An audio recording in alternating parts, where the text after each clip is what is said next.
You must have.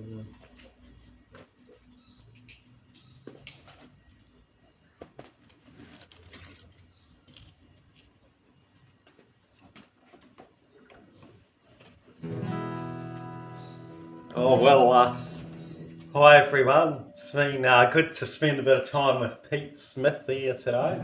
Yeah, Yodeling Pete.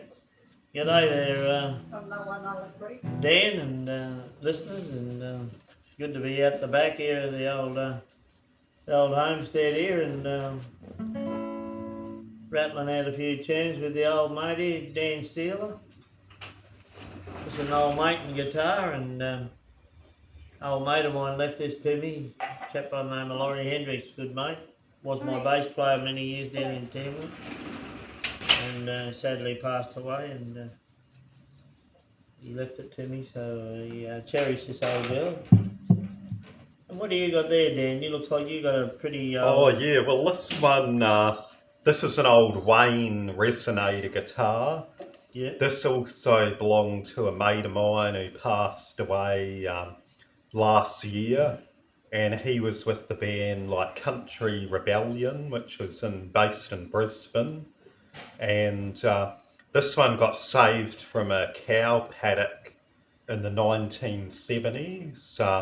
It was all flattened out, and this belonged to Tony, and his mate saw some children pulling each other along with it in the paddock, and his mate said, "Oh, my friend Tony will probably want that," so he kicked the children off and then gave it to Tony, and he got it remade up.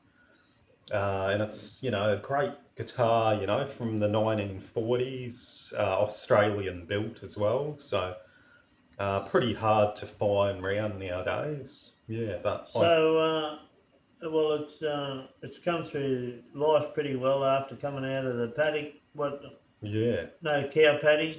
I suppose it went through a bit of that. yeah. Well, the corners are actually all rat eaten as well. Rat eaten. Yeah, was what Tony described it to me as. So, but yeah, he got a new cone put in it, which is like a beard cone So from where's the cone? Is America. that behind that plate? Yeah, behind this plate, there's Yeah, right. like a resonating disc, Yeah. and that was probably installed about 10 years ago.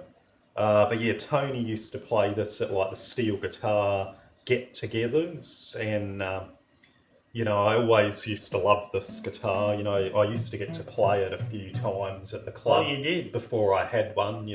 Wow. Tony would let me use it, and he'd just mic it up and go for it. And he'd normally play a little sort of.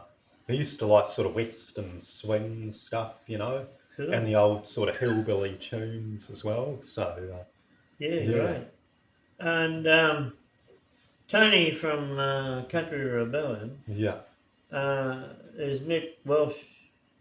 He was part of. yeah. Mick Finn, yeah, Yeah, well, Mick Finland was a good mate of mine. yeah.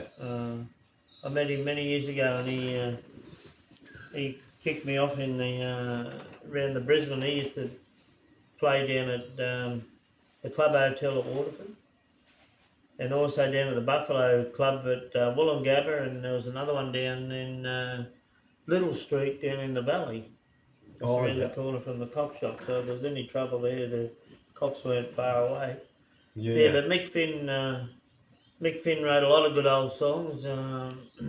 He was born in I believe it was about 1922 or something. So he's a pretty old dude. He He could pick was, a yeah. guitar.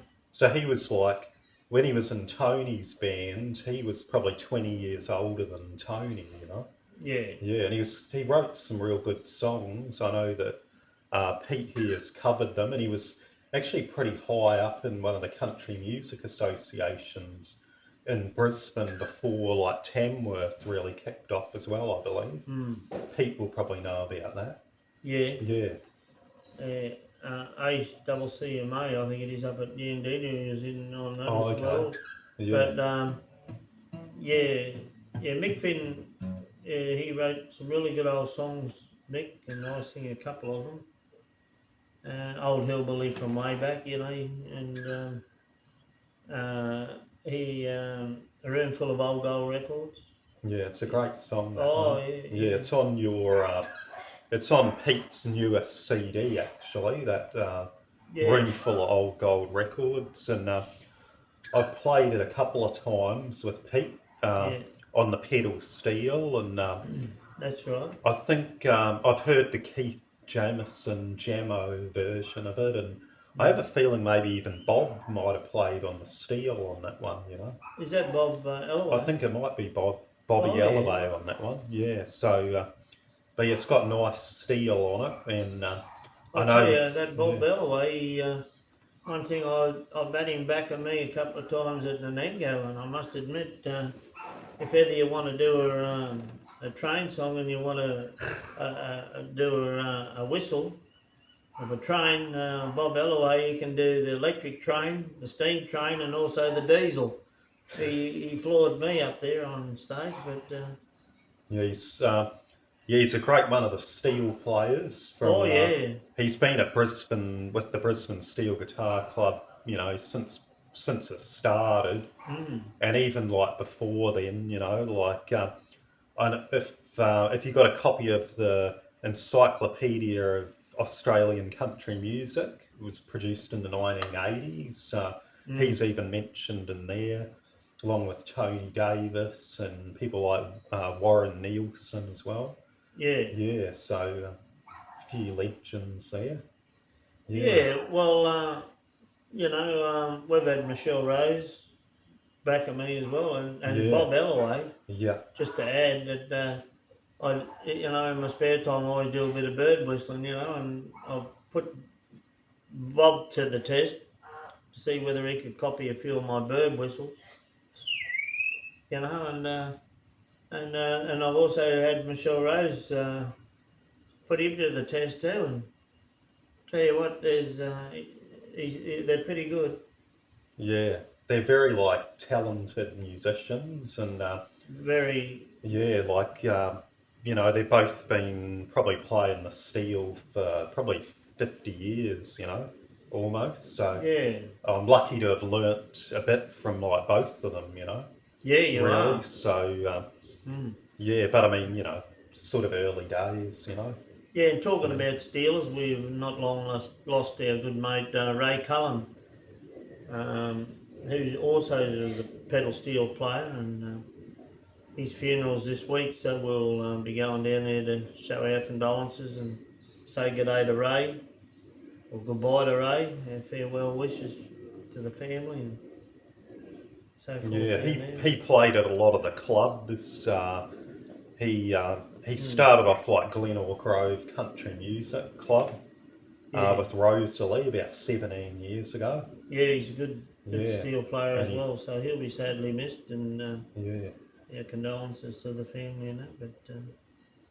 Yeah, Dan. So no, it's great to see you out here at the old homestead here today, and yeah. It's been great to be out here and yeah, talking about a few things, you know, talking about you know stories from people that Pete's met on the road.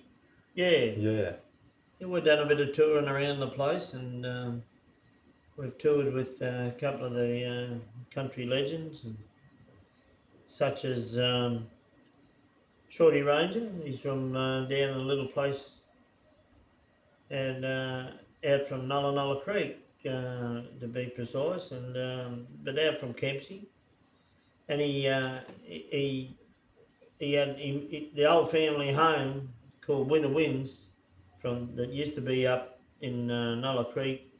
He pulled that down and he moved it into town out towards Burnt Bridge on the south side of Kempsey there. And many a concert we've been to down there at Shorty's.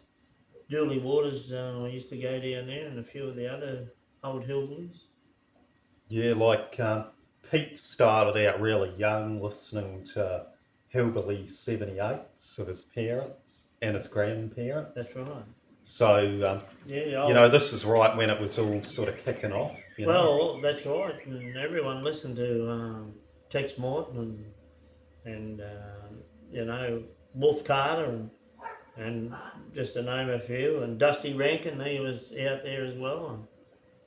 And there was Frank Ifield, he was a yodeler back then, and my father used to listen to a lot of his stuff. But Tex Morton, he was the Rolls Royce of the hillbilly stuff in Australia. He came from a little place over in New Zealand, and then also the Otago Rambler, Les Wilson.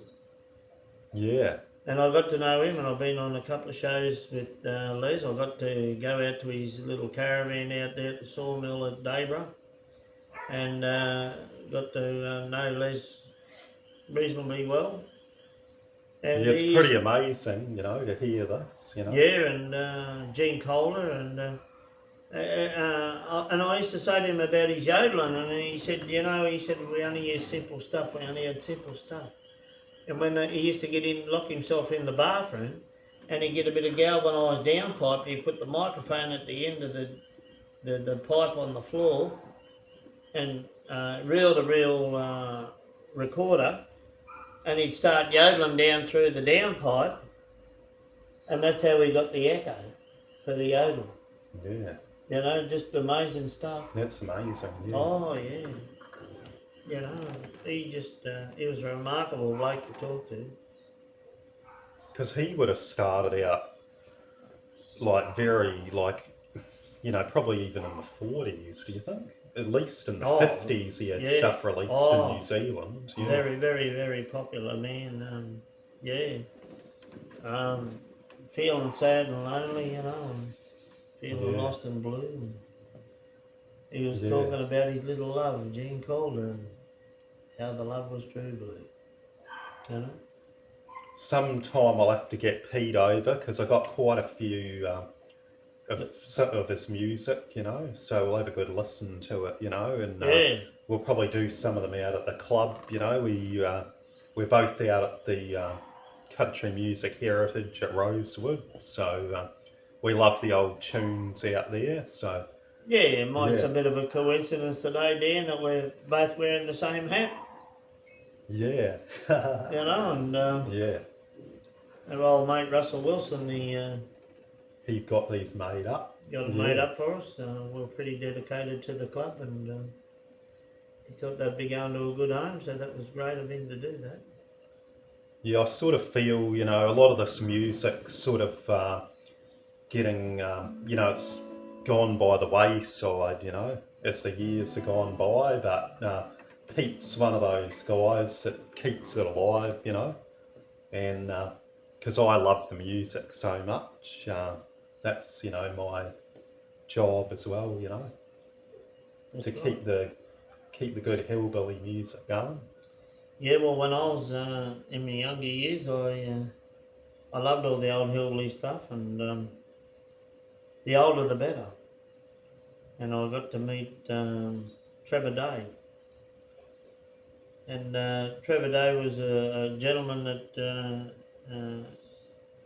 he believed in what he said and how he spoke about the industry, and he said, gold guitars and all the big accolades and that. He said, you won't sell any more CDs. He said, you might rise to fame a little bit faster, but he said, the best accolade you could get me, boy, he said, when someone comes up and gives you a little bit of Johnny Cash for a CD to take home one of your albums.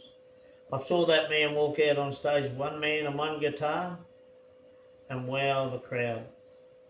One man doing the old Tex Morton stuff, I went on to a stage down in the Kempsey RSL there one night, and I went out and I done a Tex Morton run, which I pretty well thought was pretty well close to the money.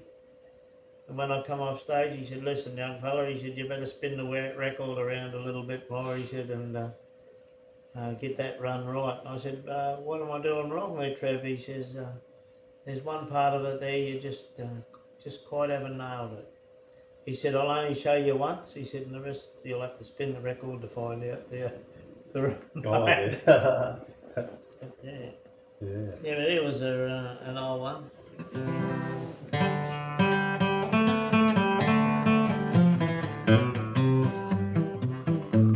He just said,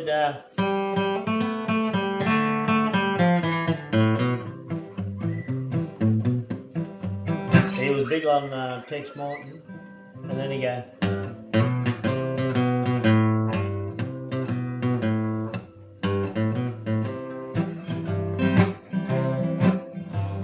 I told you of aristocrat, good old Rocky Neck.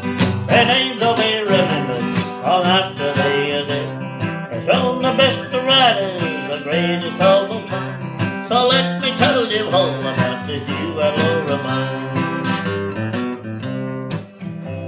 We used to call him Slippery when he came to the show. We changed his name to Mandrake, there's no trick he don't know. He flies a new one every night, he never bucks the same. Oh, Mandrake is a wizard, that's how he got his name. Well, we screw down the saddle, make it good and tight. Back from the ropes, boys, I ask you, is he right? Pick up your mate's lad, he's had a nasty fall. They're all the same, but Mandrake champions and all.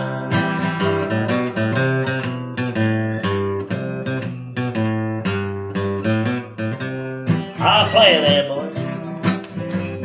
Fella came in the other night to show what he could do. He thought he'd be so clever, so he painted his pants with glue. Oh, Mandrake to him easy, he says, oh, I don't mind. I said, take a look at yourself, old chum, you left your pants behind. Well, screw down the saddle, make it good and tight. Back from the ropes, boys, ask him, is he right? Pick up your mate's lad, he's had a nasty fall. They're all the same, but Mandrake champions and all.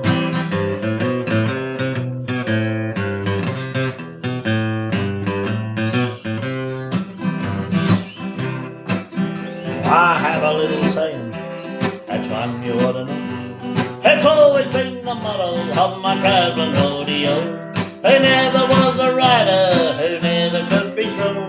There never was a bronco who never could be rode. Well, screw down the saddle, make it good and tight. Back from the ropes, boys, I ask you, is he right? Pick up your mate's lad, he's had a nasty fall. They're all the same, the Mandrake champions and all.